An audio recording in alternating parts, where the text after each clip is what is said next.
الا قلت لك المشكل علاش ما كتقدرش دير بوشاب ماشي في القوه وحتى ماشي في التمرين اللي كدير دابا، المشكل هو انك تفوت واحد الخطوه اللي الا ما درتيهاش عمرك ما غادي تطلع. غادي نشرح لك علاش كتفشل، وفي اخر الفيديو غادي نقول لك شنو هي الخطوه الوحيده اللي خصك ديرها باش تبدا على الصح، بلا داك التخربيق، بلا دوك الحركات اللي كتشوف في يوتيوب.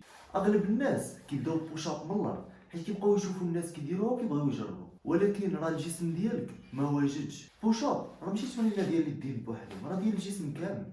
الا جسمك ما خدمش كامل راه القوه ديالك ضايعه. يمكن تكون قوي في حركات اخرى، ولكن هنا كاين واحد الخطا قاتل. كطلب من الجسم ديالك واحد الحاجه اللي عمرو تدرب عليها، بحال الا شديتي شي واحد عمرو ما جرى وكتقول ليه سير جري 10 كيلومتر. دابا ركز معايا مزيان، حيت هاد النقطه هي اللي غتفرق بين اللي غادي يفشل واللي غادي يكمل. الخطوه اللي خاصك دير هي تبدا بوشاب بزاويه ماشي من الارض، كتعلم الجسم ديالك يخدم كامل بلا ما تكسر. هاد الخطوه بوحدها غتوفر عليك بزاف ديال الوقت ديال الفشل. الا درتي هاد الطريقه 3 المرات في السيمانه ومع شويه ديال الصبر، اول بوشاب غادي يطلع، ماشي حيت وليتي خارق ولكن حيت بديتي بطريقه صحيحه. الا بغيتي تعرف بالضبط كيفاش تبدا كاليستينيكس من الدار، شنو دير وشنو ما ديرش، شرحت كلشي في هذا الفيديو.